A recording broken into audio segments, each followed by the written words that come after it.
என்னுடைய தனிப்பட்ட ஏப்ரல் மாதம் 2026ஓட ஆக்டிவிட்டீஸ் சக்ஸஸ்ஃபுல்லாக 8 ஏபிசிஸ், 2 ஆண் குழந்தைகள் 3 பெண் குழந்தைகளோட கருத்தடை ஆப்ரேஷன் பிமேட் மற்றும் ஜாஸில் பண்ணியிருக்கு. ஸ்பான்சர்ஸோட உதவியாக அனாதையாக கண்ணை கூட திறக்காமல் தாய்கிட்டேருந்து பிரித்து விடப்பட்ட குழந்தைகளை தத்தெடுத்து அந்த குழந்தைங்கள நல்ல முறையில் வளர்த்து அந்த குழந்தைங்களுக்கு பால் உண்டான போஷாக்கு எல்லாத்தையுமே கொடுத்து நல்ல வீடுகளை செலக்ட் பண்ணி அடாப்ஷனுக்கு கொடுத்துருக்கோம்.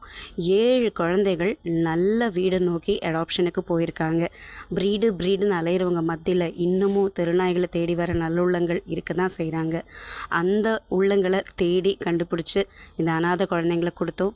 ஒரு டெரர் ரெஸ்கியூ. இந்த பூனை மண்டை பொளந்து அவன் ஃபுல்லாக புழு வச்சுது. அதே மாதிரி காது ஃபுல்லாக புழு வச்சு மரண படுக்கையில் இருந்த இந்த வயசான நாய், இதையும் ரெஸ்கியூ பண்ணோம். அந்த குழந்தை எப்படி தான் இவ்வளோ புழுவை தாங்கிட்டு இருந்ததுன்னே தெரியல. அந்த பூனைக்குட்டி பாவம், அது மண்டையிலோப்பா நரக வேதனை. அதே மாதிரி நிறைய இடங்களில் இந்த வெயிலை தண்ணிக்க தண்ணி தொட்டி வச்சோம். ரொம்ப அழகான ஒரு காட்சி. எவ்வளோ சந்தோஷமாக அந்த காக்கா அந்த தண்ணி தொட்டி யூட்டிலைஸ் பண்ணுது. 2 காக்கா இங்கே வந்து அந்த தண்ணியை மாறி குடிக்கிறது. இந்த ஜீவன்களுக்கு இந்த வெயிலில் இந்த தண்ணி வைக்கிற ஒரு பாக்கியம், ஒரு சந்தோஷம் கிடச்சிது. எவ்வளோ அழகாக இருக்குது இந்த காட்சியை பார்க்குறதுக்கே. அது மட்டும் இல்லாமல் 11 இந்த மாதிரி தோல் நோய்களால் பாதிக்கப்பட்ட குழந்தைகளை அடையாளம் காணப்பட்டிருக்கு. அந்த குழந்தைங்களுக்கான ட்ரீட்மெண்ட்டும் ஏப்ரல் மாதமே ஸ்டார்ட் பண்ணப்பட்டிருக்கு. உடம்பில் முடியே இல்லாமல் எல்லா முடியும் கொட்டி ரத்த கலரியோட வெயிலில் நரக வேதனையை அனுபவிச்சுட்ருக்கிற 11 குழந்தைங்களை நாங்கள் செலக்ட் பண்ணியிருக்கோம். இது எல்லாமே போன வீடியோஸில் பார்த்துருப்பீங்க. ஏப்ரல் மாதமே இந்த குழந்தைங்களுக்கு எல்லாமே ட்ரீட்மெண்ட் ஸ்டார்ட் பண்ணியாச்சு. ஸ்பான்சர்ஸோட உதவியோட இன்னும் கொஞ்சம் ட்ரீட்மெண்ட்டு நாங்கள் பண்ண வேண்டியிருக்கு.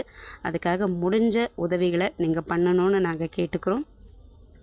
அண்ட் ஃபீடிங் இதுதான் என்னுடைய சொர்க்கம். இந்த குழந்தைங்களுக்கு ராத்திரி இந்த 1 மணிக்கு 2 மணிக்கு சாப்பாடு போடுறது, அந்த 1 மணிக்கு 2 மணிக்கு கூட எவ்வளோ காத்துட்ருக்குங்க அந்த குழந்தைங்க. 8 ஏபிசிஸ் முடித்தாச்சு, 7 அடாப்ஷன் முடித்தாச்சு, டெரரான ரெஸ்கியூஸும் எடுத்தாச்சு. 360 குழந்தைங்களுக்கும் மாதம் 30 நாளும் ஃபீடிங் பண்ணியாச்சு. சோறு பார்த்தாலே எப்படி அலையுதுங்க. நாள் முழுக்க 23 மணி நேரம் சாப்பாடு கிடைக்காம அந்த ராத்திரி ஒரு வேளை தான் இந்த குழந்தைங்களுக்கு சாப்பாடு கிடைக்கும். தனிப்பட்ட ஆளாக இருந்து எந்த கவர்மெண்ட் சப்போர்ட்டும் இல்லாமல், பெரிய என்ஜிஓஸ் சப்போர்ட் இல்லாமல், பெரிய ஸ்பான்சர்ஸ் இல்லாமல் என்னுடைய நெருங்கின நண்பர்களோட இந்த ஏப்ரல் மந்த் ஆக்டிவிட்டியை முடிச்சிருக்கேன். நன்றி.